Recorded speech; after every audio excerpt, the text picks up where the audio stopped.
beginning of the gardening season on the internet is the time when the gimmicks also arise, and then everyone tries the gimmick. It's always at the beginning. So I'm going to forewarn you of what the gimmicks are so you don't spend your hard-earned money on them. If any of these have worked for you, great. I always say if something works for you, don't listen to me, do whatever you were doing before. I'm just saying that theoretically, science says these are dumb. And these are in like no particular order of like gimmickiness.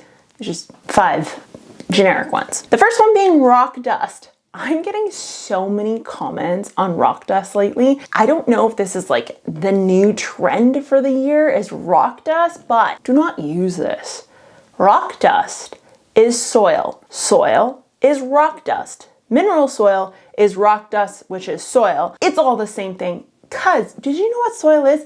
Soil is the bedrock of the earth that has been ground down within an inch of its life from torrential rivers that used to exist, massive lakes, glaciers pushing and grinding it against other rocks grinding against its shelf, wind, you name it. It's weathered rock. It's rock dust is what it is. Rock dust is basically glorified clay. Now, does different bedrocks and different rocks have different components, metals, off of the periodic table? Yes, of course. All of them are a little bit different. And so the claim of rock dust to have different stuff than what your soil has is valid on like a chemical surface level. Beyond that, no.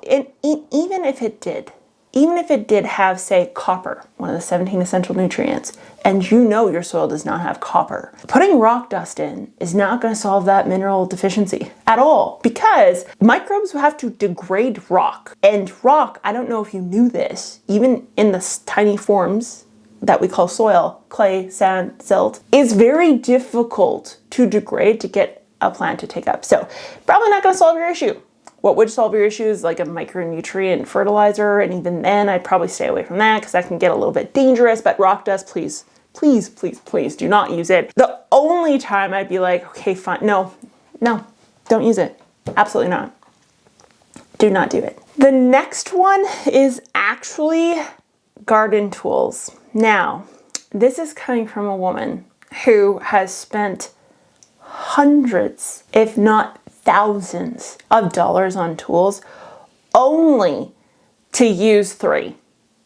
I shit you not. I use a hand trowel. I use a shovel, like an actual spaded shovel. And I use a pruner, a Fisker's pruner, a really good quality pruner. I would use more often, if I had more beds in which I could use it in, the broad fork and or a pitchfork. Those ones I do like. I don't have the bed structure for that here, so I don't use them, but I do think that those would be valuable tools in the sense that if you were wanting to aerate your soil, great choice. Like those crazy clipper pruner with the knife on top. I don't use like these really cool weeder things.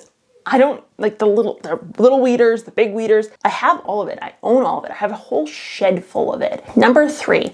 Now this one is, it's self-watering beds. Now I have one here behind me, and that one used to be outside, and then I brought it in because I was like, it's kind of useless outdoors. And it's not because it's useless. No. The problem is that if you overplant it, or if you were to plant it at the rate you would just to plant a normal bed, and you're going under the presumption that the self-watering is going to take care of everything for the week and you can ignore it and not worry about it, you would be very wrong. That if you overplant a self-watering bed, or you fill the space as you would normally in a container, the actual volume of soil is less, and then the rest is water. And unless the self-watering bed is made in a way that allows for capillary action, meaning unless there's tubes or some sort of reservoir in which the perlite or the potting soil can go down that will allow the capillary to, move up into those other spaces, the self-watering bed can be, half full of water, but because of the space between the actual potting soil and the water level, the capillary action doesn't take place. So you, not only do you have less water holding capacity in your soil, but you have a water reservoir that is virtually useless unless it's set up correctly. Now, are there self-watering stuff out there that works? Absolutely. I have a water ups kit in the front yard. I love that thing. I got it, Lee Valley is where I got that from, and I adore that whole bed. It works wonders, but it is a big reservoir. It has tunneling through it to allow the perlite to go all the way to the bottom of that raised bed and then capillary action up, and it works very, very well. Number 3 is mycorrhizal fungi. I know, you can leave if you want, I understand. Now, this is another one of those, I don't know. Does it work? Yes, it does work. Does it work to the extent it's been blown up to work? No, not so much. Take it from someone who used to work in biological soil microbiology world, making products. That's the most I can say because of NDAs. That mycorrhizal product you see is great with some plants. So myco is very specific. It's not one species, if you will. There's different critters in the myco world, and the big species that everyone has in their product in just varying different levels is only going to form a symbiosis with so many different species of plants.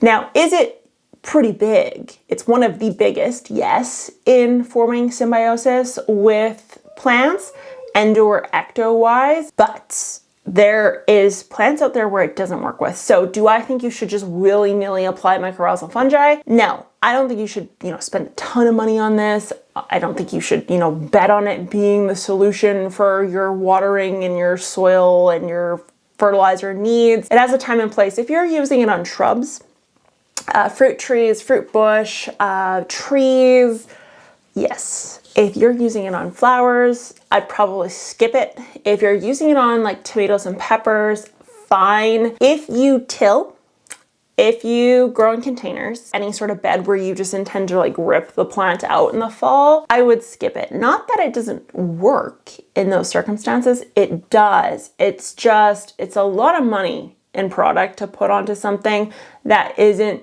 going to work long term, which is kind of the intended purpose of that product. You can get mycorrhizal potting soils, and if you wanted to go that route, that would be the route that I'd be most comfortable with you spending your money on, only because it's not substantially more expensive, and it's not like a separate product that you're applying. And, not that myco could expire because it's spores and those are like literally indestructible. Just keep in mind that if soil heats up too much, unless the fungi is heat resistant, it's probably dead in the bag.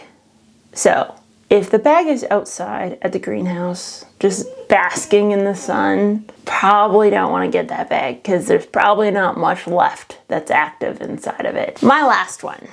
Now this one, I don't know. People are going to get upset about it, but there's nothing I can do about that. And that is soil enhancers. So there's a lot of products out there. I'm not going to name any in particular, but there are products that say this is blue algae something or phytoplankton da da da da. And then you look at the packaging and there's no nutrient breakdown. There's no NPK, there's no micronutrient value. That is a great indication of a product that is a witch's brew, if you will.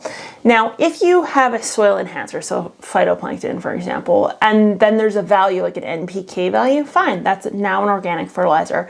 But if you're utilizing a product that says soil enhancer or soil conditioner, so those soil enhancers I would skip. I'm not going to name names, but if someone in the GIC Crew named a name down below, I wouldn't correct them. Anyways, I want to thank you guys for watching. If you enjoyed, thumbs up, subscribe, and I will talk to you guys next time. Bye!